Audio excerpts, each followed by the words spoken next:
Yung itong kwento ko sa inyo ngayon, yung ano, yung kung paano nabuo yung, paano sumikat at nabuo yung mga sinasabi na scout sniper. Kasi noon, iilan lang yung mga scout sniper sa bawat batalyon. Yung class 2 ng scout sniper nagsimula. Kasi yung mga class 1 kasi noon, hindi pa malaman kung sino. So ngayon, nag-open ng Scout Sniper course si Sir Christie na binuo niya yung Scout Sniper Class 2 noong 1998. Ngayon, dismiss yun sila sa Maguindanao area na medyo maganda yung accomplishment. Nagkaroon ng magandang accomplishment doon. So, graduate yung Scout Sniper Class 2. Ngayon, din-spot sila. Kaya binalik na sa mga kanya-kanyang unit. Ngayon, sila si Master Olivares, bumalik na sa batalyon namin. Pagdating nila sa batalyon, si Master De La Serna, Master Bubords, then si Sir Christie, yung RC namin ngayon. Nagbuo siya si Sir Christie ng mga Scout Sniper Seminar. So, nagkapakandak sila ng advanced marksmanship sa batalyon. So, kami ngayon yung napili na ng advanced marksmanship. So, nung nag-qualify kami doon sa batalyon, nag-qualify kami ng advanced marksmanship. So, ilan lang kaming pumasa. Matandaan ko noon sila si Sir Tabunyag, ako, Sir Libres, Sir Pulmano, si Sir Doktor, si Sir Bernardo. Kaso nag-proceed siya ng Scout Sniper. Si Sir Bernardo, una nag-seminar muna yan siya. So, basta marami-rami kami na pumasa. So, yung sa ni Sir Christie na mga seminar ng sniper. So, nung nabuo na, nadagdagan na ngayon yung mga regular na scout sniper. So, kami na ngayon yung mga kasama nila kasi seminar lang muna kami. Ngayon, merong nagjamok doon sa area ng Maguindanao, sa kampo ng 15 IB.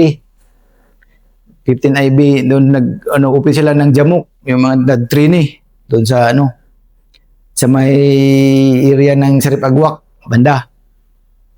So, nung panahon na yun, habang nagjajamok yung mga doon, pinaglalaruan ng mga imay, pinag-snipe nila, binabaril-baril nila yung mga jamok, yung mga pinag-snipe ng mga kalaban.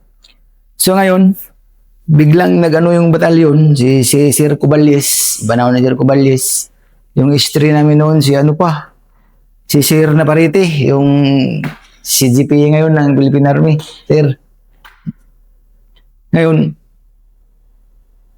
bigla kami inipon, magkanda kami ngayon ng sniper operation doon sa lugar na yun.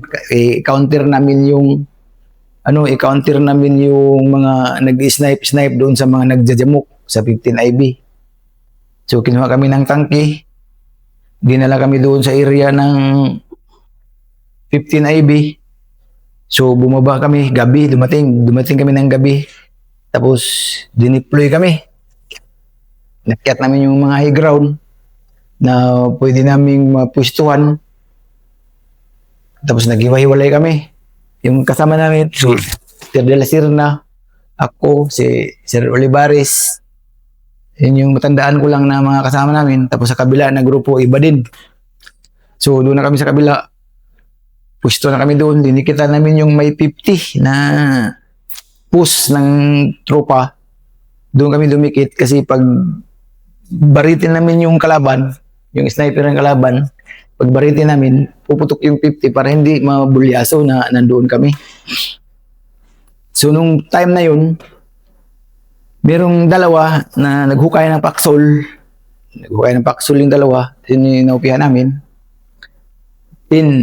Yun nga, so binanatan siya. Binanatan yung dalawa na yun. Tumakbo yung isa. Iwan yung isa. So, hanggang sa hindi na maano yung mga nagdamok, hindi na nila magalaw kasi nandoon na kami, nakapwesto na kami. So, hanggang sa lumaki yung gulo na yun. So, yung lumaki na yung gulo, dumami na yung mga kalaban talaga, dumami na sila. Ngayon, pumasok na ngayon yung batalyon. Pumasok yung batalyon kasi yun na, gulo na talaga, grabe na yung enkwentro. So, pumasok na ngayon yung batalyon namin. Pumunta na yung mga company. Yun na yung yung mga high ground doon na sinasabi na Hill 224 at saka yung mga Hill 226. So yung una naming binanatan yung Hill 224. Yung pinagpwestuhan na ngayon, may mga batalyon na ngayon doon eh. So dito kami nagumpisa sa may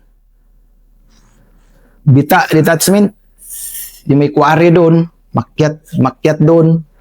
Tapos doon pumwesto, mga sniper, pwesto kami doon. Sinipat namin sa area yung 224 at saka sa pwesto namin is matandaan ko lang yung 1,170 meters. Yun yung sukat ni Sarin Olivares sinukat niya. So, sinukat niya muna, nag-declare siya na 1,260 meters yung paksul na nandoon yung kalaban. Na grabe kamaro yung kalaban talaga. Mga maldito yung kalaban na yun.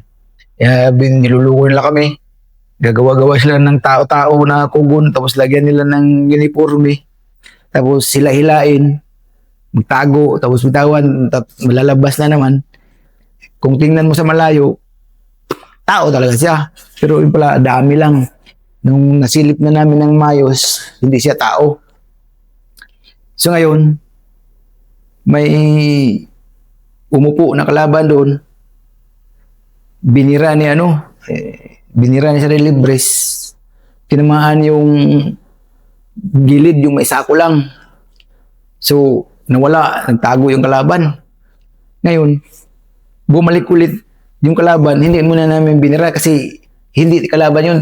Dami lang pala yun, hindi tao yun. Ngayon, di na namin binanatan, lumabas uli yung tao. Binanatan naman, ang bumira naman si Sarin Libres. Sa sukat na 1,170. Yun, tinamaan. Tinamaan yung isa, yung nakapula ang damit. Tinamaan. Wala na, hindi na nagpakita. So, nung tumahimik, pumasok yung tropa. Makyat yung tropa. Pumasok sila. Ngayon, pagdating nila sa creek, nandun na sa creek, nakyat na. Ngayon, yung it company naman, sa kabila, kasi maraming mga paksol sa kalaban. Ngayon, hindi namin napansin na sa kabilang creek pala, bago makaahon sa kabilang bundok na yan, dito sa baba, yung may mga raming ipil-ipil, tapos may punong saging, mayroong tent, may hukay doon na nilagyan nila ng tent, na nandun pala yung sniper, nandun yung sniper ng kalaban. May nakalagay ng mga sanga, doon nila nilagay, sinasandal yung baril nila. Hindi mo mapansin talaga na nandoon yung may paksol doon kasi tinakpan nila ng mga damo, yung mga ng dahon. Ngayon, dumaan yung lead company, umakyat. Nagtaka yung lead company, bakit may putok sa banda? Bakit matamaan sila na kaganda naman ng taguan? Ang unang natamaan, tinira si Saludis. Si Saludis, tinamaan dito sa may binti. Sa may talampakan. Tapos si Sarin Bunaga naman dito sa ulo. Dito, may daplis dito. Dito ang tama niya. Nagtaka, tumawag sa amin, bakit hindi nyo ba makita yung kalaban na sa bandang kanan namin? Ngayon, nag-declare si Master de la Sierra na gapangan namin stalking namin yung sniper na nasa kanan daw, sabi ng taga-head company. So ngayon, ginapang namin yun. Sama namin si Sir Olivares, si Master de la Sierra, si Sir Libres, ginapang namin doon. Hinanap namin kung saan yung kalaban talaga. Hinanap namin. Hinanap namin yung kalaban kung saan banda sila nagtatago. So ngayon, kakahanap, nakita ngayon ni Olivares na nandun yung may kulay tint, kulay blue na tint, tinakpan ng dahon. Nakita ngayon, nandun lang sa may, hindi naman siya masyadong mataas na hill.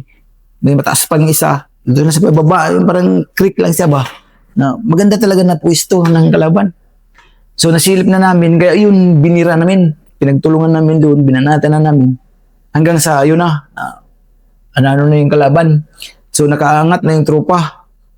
Nung nakaangat na sila, kasi wala na yung kalaban, nakaangat na, nakapwesto, makyat yung Sikang company, kasi yung first company, hindi sila mag-move, kasi yun na nga, ano yung kalaban sa taas. Ngayon, umakyat yung Sikang company, pinuntahan nila yung hill tutupor. Nakuha nila yung isang RPG at saka isang garan, tapos yung body count na kalaban. Yun yung recover nila doon. Yung bago nakuha yung hill tutupor na yan. So, nang nakuha na yung hill tutupor, in-scour na ng tropa, naundid si Sir Alag, tapos naunay sa MG sila Ubaob, yung pagbombing ng MG, kasi hindi talaga matanggal-tanggal yung kalaban doon sa yung hill na yun, yung katabi ng tutupor. So nung tanggal na-search na ng tropa, na kuha na siya. Kasi yung kalaban doon, una pala, kalaban doon, nagkumpla din ng damo yung kalaban. So nung pagsipat ko sa scope ng barit, bigla, nung kasalubungan talaga, pagsipat kong ganyan, biglang gumanon yung ulo ng tao, pero nakaano siya ng damo. Tapos biglang bumalik. Sabi ko, bakit gumalaw yung damo? So, hinintay ko ulit na lalabas siya uli. Ngayon, lumabas uli. Sabi ko, tao. Nagsilip, hinanap niya ngayon yung trupa kung saan banda. So ngayon, hinayaan ko lang muna. Yung pagsilip niya uli, pinutukan ko siya. Hindi ko kung natamaan siya o ano ba. Basta pinutukan ko lang. Tapos bigla tawag kami sa radyo na mag-ingat kasi ang kalaban naka-camouflaging ng damo. Nagpa-ikot-ikot sa bawat high ground. So kaya yung mga tropa, nagkaroon na sila, nakasandal lang doon sa may gilid ng bangin. Hindi sila muna gumalaw. Yeah. Sniper lang muna yung nagbibira-bira doon. Yung mga doon. So kaya yun yung nakuha yung hill tutupor na wala namin yun. Na recover na namin. So nung pagka kinaumagahan ulit, lumipat kami sa kabila. Sa kabila na naman kami lumipat. Paglipat namin sa kabila, kiyat na naman kami. Tinusok na naman namin yung isang mahabang ridge line na naman. Dala-dala namin yung mortar. Ituan mortar. Dala nila Master Boris. Pero ang dala namin yung mga barit pa rin. Kami pa rin yung nag-a-advance doon. Lipat kami ulit. So ngayon, nakita na naman yung bundok na may tinatawag nilang 226, Hill 226. Yung Hill 226 na yun. So, yung sa pwesto namin, yung pinagpwestuhan dati ng 25th IB, kami yung pumalit. Tapos, palusong na pa ganun na kugunan na sunog na sa kugon. Tapos paangat, may puno na malaki, may plug na kulay puti na plug. Nandun yung mga paksol ng kalaban. Nandun, nakahilira sila. Grabe, dami nila. Nakatayo-tayo sila doon sa may ridge line. Sa may mga paksol nila.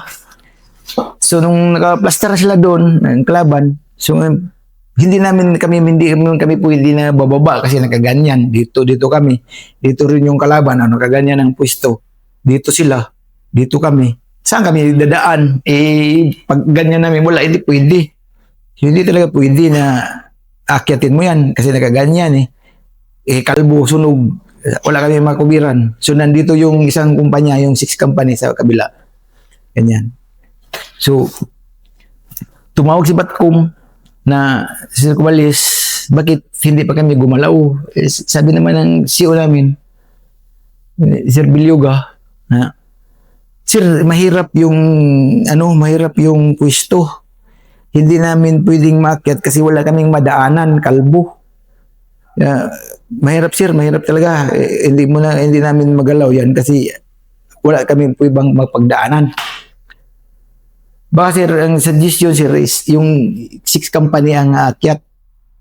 Sa kabila sila magdaan kasi maraming mga punong kahoy. Kaya yun yung 6 company yung umakyat. Sila yung umakyat. Kami ngayon yung nag-support fire doon sa kanila. Hanggang sa napakyat nila, pinto sila doon, ka-recover sila ng garan. Tapos, body count, kuha nila, tapos mga bala na nakalagay sa galon. Yun yung recover. So, yun yung nakuha namin yung 224, Hill 226. Yun yung panahon na yun. Yung na-recover yun. So, nung na-recover na yun siya, bago namin iniwan, kasi nag-ceasefire eh. Nagkaroon kagad ng ceasefire. So, hindi pa namin maakyat yung Umar. Kasi yung Umar, yung Umar? Yung pinakatuktok. Makita mo sa highway. Yung pinakatuktok ng Umar, yung may kawayan na nag-iisang kawayan lang nakatayo doon sa pinakatuktok niya. Makapal yung kawayan. Pag makita mo sa highway, pag tingala mo ganyan, kawayan makikita mo na nag-iisa lang na kawayan. Tapos, mayroong mga 5 pirasong nyug na tapos sa paanan niya, mayroong malapad na patag na may mga bahay na ipilipilan. Yun yung may kampo. Tapos sa kabila naman din na side sa kanan ng Umar, yung may malaking bato doon, nandoon din yung kampo sa kabila. So sa mga galing sa highway, paangat, yung may enkwentro mo, hindi sa kampo nila yun. Yun yung mga blocking nila na yung mga nakapaksul-paksul, kaya ang hirap pasukin yung Umar. Bago mo marating yung Umar, siguro kung walang ceasefire, walang pistok-pistok, mga 2 linggo bago mo maakyat yung Umar. Pero kamurit singgag yun. Grabe katigas ng kalaban. Hindi talaga basta-basta. Kasi kaganda ng mga paksul nila, ang lalalim. So sa 1 linggo, makakakuha lang kami ng 2 high ground sa 1 linggo. Pag nakuha na namin yung high ground na yun, pistok na naman. So, bababa na naman. Pagbaba namin, gulo na naman pagbalik, doon pa rin. Yung pa rin na bundok na yun. Kasi nandun, hindi man magalis yung kalaban. Lugi yung sundalo doon. Kaya ang ginawa namin, nung na namin yung 224, 226, pinaglagyan na ng mga ibang trupa, yung mga taga-IB na. Doon na inilagay, hindi na iniwan. So, nandun na, nag-standby sila. Pistok, yun, umalis na kami. Umuwi na kami. Yun yung umpisa ng nagkaroon ng scout sniper. Kaya nung sa mga accomplishment na yun, nagkaroon ng accomplishment na maganda, kaya yun sumikat yung scout sniper ng regiment. Kaya nagkaroon na tayo ng scout sniper school kasi talagang subok, tested talaga na fiktibo yung ng scout sniper na ginawa ni Sir Christie. Sa kung hindi ginawa ni Sir Christie yun, wala. Hindi natin maka-counterpart yung ng kalaban. Kaya tama lang na bumuo si Sir Christie ng scout sniper seminar una. Yun yung pioneering kami, yung pinaka-pioneering ng scout sniper seminar. Hanggang sa nagkaroon na ulit ng scout sniper class 3. Yun sila Sir Bernardo, yung kasama ko na nag-scout sniper seminar, nag-proceed siya ng scout sniper course. Ako, hindi na ako nag-proceed ng scout sniper course kasi hindi ko na sabihin din kasi ibang ibang kwentuhan yun, personalan yun. So, ang ginawa ko na lang para ma-register rin ako na nagsali ako doon sa may Marines na class 1 ako doon sa sniper, hindi scout sniper yun, sniper lang, sniper course. Class 1 ako doon sa may Marines, sa may Budato, Sulo, doon ako joint ako doon. Pero ang kasama din namin yung mga class 4 na scout sniper. Kasi balikatan yun sa Amerikano. So ginawang class 1 course yun sa sa ulo. Doon kami. Doon ako sumali. So yun yung yun yung kasikatan ng Scout Sniper natin ngayon. Doon yun siya nabuo sa tulong ni Sir Christy. Pero Kaya, SM, Sir. na doon sa Marawi, kasi doon mo nakita na yung kasikatan talaga. Oh, sir, lalo pa yun sa Marawi kasi kahit anong gawin ng kalaban, daming mga sniper doon, pero na-counter talaga ng mga scout sniper din natin. So, doon sa, lalo na sila Sir Alciao. Kahit yun si Sir Alciao, kahit malayo, talagang tatamaan talaga kasi rooftop to rooftop yung kalaban eh. Eh ngayon yung mga tropa, mga scout sniper natin magaling din. Kaya hindi nakapurma din yung mga sniper ng kalaban. Kaya lalo talagang tumibay yung Malayo na pala talaga narating magmula nung pagsimula ng... Malayo na sir. Doon pa lang sa Cotabato pa lang talaga, sa area pa lang ng Cotabato. Doon talaga sir, yun talaga yun talaga yung pinaka talaga. Yun pinaka the best talaga na talaga sa scout sniper. Lalo na yung sa Alyusan. Yun. Tapos kung makita nyo lang yung sistema doon. 1,900 yung kalaban. Babaritin namin yan. Para makaangat lang yung trupa. So, kung wala yung mga ganun na skill na mga ganyan, kung hindi nagbuo si Sir Christy ng mga ganun na klase na mga abilidad, wala. Talo tayo ng kalaban. Kaya maganda talaga yung binuo natin yung scout sniper. Ikwento mo nga yung galawan ni na Blush nung ayan na. Pero sa Marawi na. Yung sa Marawi, sir. Doon mo makita yung galing na talaga ng Galing talaga. Kahit yung yung kalaban din, magaling din yung kalaban na sniper kasi kahit maliit na butas lang sa tangki, kaya niyang papasukin yung balay, mawundid pa yung gunner eh. Pero kahit magaling sila, talo natin sila kasi mas magaling din yung scout sniper natin. Kasi doon ako bumilib kasi kahit mga malalayo na putang ina, sapul talaga yung kalaban. Kahit anong ng kalaban, yung building ba yun, yung pinistuan nila Sir Alciao, tapos yung kalaban nandun sa may Batumus, sapul.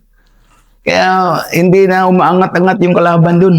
Kaya bigla na silang tumahimik, doon na lang sila sa loob ng building. Kaya ang nangyayari, si QB na lang palagi ng si QB. Kasi kung wala yung mga scout sniper natin, ay hirap kaya talaga. Hindi basta-basta rin. Kasi yung kalaban, gagaling din mag-snipe yung kalaban. Yun yung yun ang kwento. Na talaga ng mga scout sniper. Kaya hanggang dumami ngayon, maabot na ilang class na. Sa yata, 30 plus na yata, may git. At mas patitindi na, hindi na lang. Oo, hindi na katulad nung ilan pa lang yung mga baril doon, palit-palitan pa. Yung baril ko nga noon, yung 14 lang eh. Yung 14 yung baril. Tapos yung iron sight pa. Oo sir, tapos yung may stire na mahaba, yung may bipod na gano'n. Yun yung baril namin. Tapos yung lumang baril na mahaba din. Yung malaki, yung dala-dala ni Sir Kabunok. Galing sa Sibing Company yun. Mahaba na may 8 rounds. Yun dala namin ng 2,000 eh. Bigat-bigat. Bigat. Tapos nga may nagbigay sa amin ng yung maliliit na barit, 3. Yun na yung ginamit namin. Pati ngayon, jungle. Tapos ngayon, yun na, maganda na ngayon yung mga gamit. Kung pa nga, dapat yun pa yung pinapagandahin talaga ng Philippine Army. Yung gamit natin ng mga scout sniper. Dapat issue sa atin yung mga magandang mga sniper rifle para hindi tayo madihado sa kalaban kasi yung mga kalaban ngayon kung titingnan natin sa social media kagaganda ng mga sniper rifle nila. Nagyayabang na naman yung mga dati nating kalaban eh. Kaya sir, parang talunin pa tayo sa pagandahan ng baril eh. So yun yung sistema na hindi ko rin makalimutan yung Umar na yan. Kakailang bis na ako balik-balik yung lugar na yan. Hindi yan clear-clear. Parang yun na yung pag gusto ng mga imay na gira dyan sa lugar ng Maguindanao, bago sila mag-declare, pupwesto mo na yan sila sa Camp Umar. Yun yung nakikita kong assessment dyan. Habang hindi pa yan sila nanghamon ng gera sa gobyerno, walang tao yung Umar. Maniwala ka sa akin, walang tao yan. Ugon lang yan lahat. Pero kung manghamon na yan sila ng gera, yun nandoon na yan sila sa mga bundok-bundok, naglalagay na ng mga paksol-paksol yan. Yung Mount Omar, doon sa yung first series ni Sergeant Major Ledesma, yung dapyawan niya na away, malapit lang doon. Sir, malapit lang sir. Malapit lang, wala sa tapat lang. Yung katapat lang. Baga, kitang-kita mo yung area ng pinaglabanan nila, yung Ano ba yung 107 Brigade yata ng yan, may 105. 105 Mm. 105 Brigade. Yun. Ganong kalalapit yung mga labanan. Di, yung buta, di division. May division din kasi yung may kasi puta may division. Ang dami puta. Ito ang second episode sa second series ni Sergeant Major Ronnie Ledesma ng 4th Scout Ranger Battalion.